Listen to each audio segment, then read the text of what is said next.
We're on to our sixth church in our study of the seven churches there in Revelation. If this was, for some reason, your first week to check in, there are 7 letters at the very beginning of the book of Revelation that were written to 7 different churches. They were all kind of on a trade route there. It starts in Ephesus, which was the biggest city of the whole 7. But then it goes to these other cities, and it was probably a circular letter. When when John wrote Revelation, it was probably a deal where he sends a deal to the first church there, and then they send it to the next and the next, and eventually all 7 churches see what was written to each other. And some of the churches get commended quite a bit. You're really doing a good job. And then some other churches not doing so well. I mean, a lot of things are going poorly.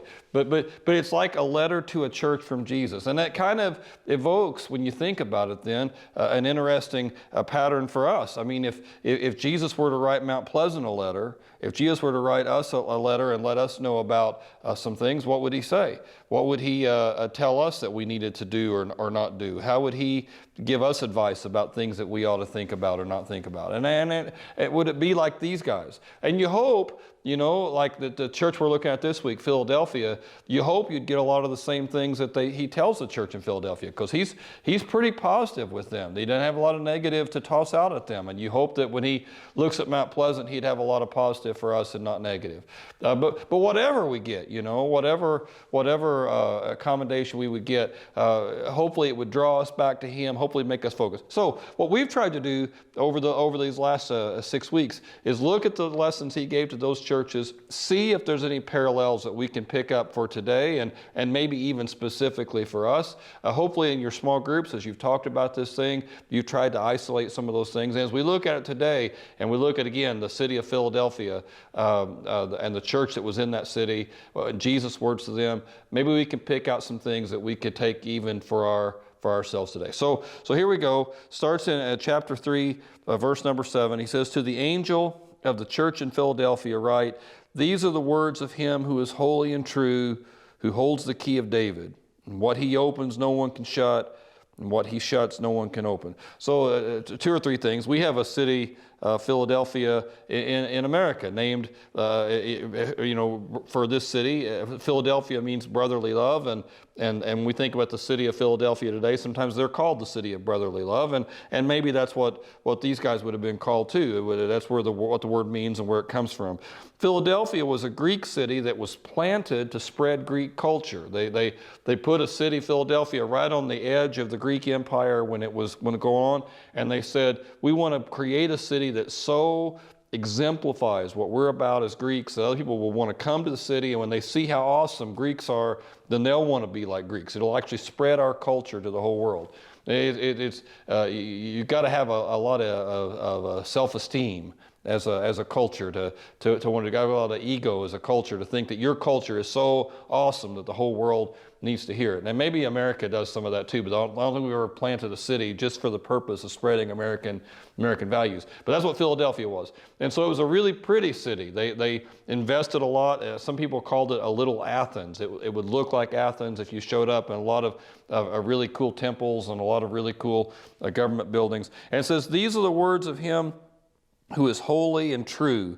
And this Greek word for true it can go 2 different ways. It can be true like in the sense of not false, or it can be true in the sense of not fake. And this word here is that second option. I'm not fake, I'm the real thing, he says. And so these are the words of him who's holy and true, the real thing, the authentic, the genuine article, right? I hold the key of David. And what I open, no one can shut. And what I shut, no one can open. And this notion of an open door usually in the Bible refers to evangelism. Lots of opportunity, right? And normally when that phrasing is used, that's what it means. And that's probably what it means here. And so he says, I'm the one who can open doors like that. I'm the real article. I'm the genuine article. I can make things happen that no one else can make happen. And I'm opening doors for you guys. He said, I know your deeds. See, I've placed an open door that no one can shut. So I've given you all sorts of opportunity. You might not know it, You might not see it, but it's there, and you could know that it's there because Jesus says that if I'm giving it to you, then it's the real deal. And I've done that for you. Because I know you have a little strength. And you could read that like a shot. Like I know you're not that tough. You could read it that way, but that's probably not what he's saying. He's saying, you've got something. You know, you've got it. It's not shining like it ought to yet, and it's not blowing up like it maybe could, but it's there. I see it. I see all your potential. I see all your gifts. I see all your talents. You've got a little strength. And yet you've kept my word. You've not denied my name. Even though it's hard, even though it's difficult, even though you've not realized all your potential yet, you've stayed true.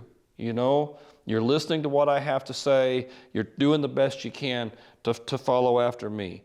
He says, I will make those who are of the synagogue of Satan, who claim to be Jews, though they're not, but are liars, I'll make them come and fall down at your feet and acknowledge that I've loved you.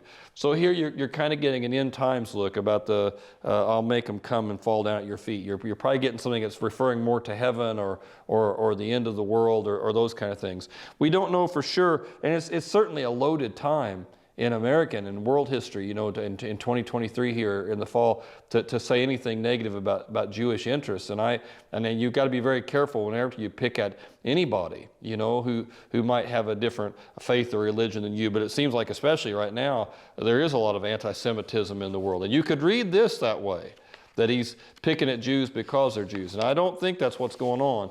I think when it talks about this synagogue of Satan and they say they're Jews, but they're not, I think the Jews who had the upper hand in Philadelphia, who were the stronger group, much stronger than the Christians who just had a little strength, I think there was some persecution coming their direction.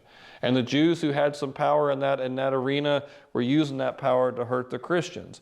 And he says, I see what they're doing. And I see the opposition that you're getting, and I promise one day I'm going to make it right. Now, the ironic thing, again, in our day, that might be a promise that went the other direction. You know, what we're seeing in Israel now, where they're getting attacked from all sides. You know, God might tell them, you know, I see how you're getting attacked from all sides, and people who think they're on the side of God, but they're not really. People who think they're doing a righteous act for God, but it's not really true. I see what's happening. I'm going to turn it around one day. It's that kind of promise that he's making here, though in this time it's the Christians who were the small group. He says, since you've kept my command to endure patiently, I will also keep you from the hour of trial that's going to come on the whole world to test the inhabitants of the earth. Now, we don't know for sure what he's talking about here with this hour of trial. And this kind of gets to a thing that I think about Revelation more generally. I think God knows how to, in the Bible, be very crystal clear when he wants to be. And yet through Revelation, he chooses not to be. He chooses to do more artistic metaphor, right? He puts an image out there and wants you to meditate on it and think about it and imagine it. That's one of my things about Revelation. My second thing about Revelation is I think that Revelation can be applied to every generation. It's not just referring to something in the far distant future that only applies to them. It's not just something that's referring to something that's already happened that no longer applies to us. The lessons of Revelation apply to every generation. And this letter to Philadelphia and what he's saying to them can apply to almost any situation too. So, keeping that in mind, I don't think his big thing here is to talk just about something at the very end of time that doesn't relate to now. Though it could relate to that too, that end of time thing. But I don't think it's just that. I think he's talking about the stuff we go through. Or I think you can read it that way.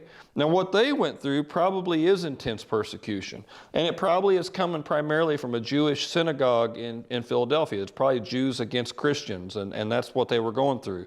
Our hour of trial might be something different. When he says the whole world, he's saying there's nothing special about you guys there in Philadelphia. I mean, this is what happens, right? This is what goes on. And this hour of trial here, the big distinctive here is that hour. It won't last forever. It's real limited. It's going to be intense, and it's going to hurt, but it's going to be limited.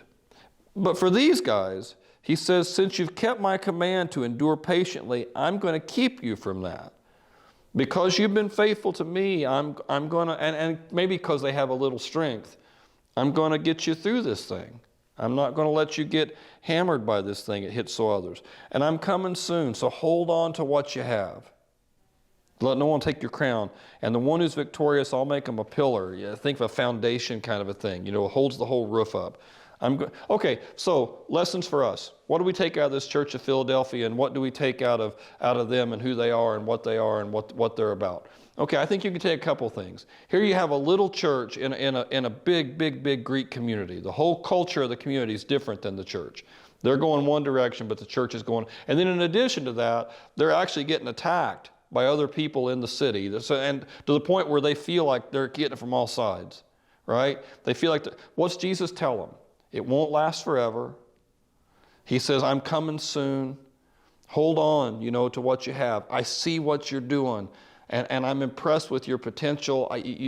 You're staying true. He says, I'm going to make you a pillar. I'm going to make you the foundation. If you'll hang with me, he says, what could that mean for Mount Pleasant? What could that mean for any church today? Well, I think God's not going to give up on us just because we're maybe not as big as we want to be yet. I think God sees what we could be. I think he opens doors that no one else can close. And if we'll hang on to him and we'll stay true to what he has, we're going to overcome. And I think that's a message for any church, for all time. And that's what the letter here to Philadelphia, that's what it's kind of saying to me.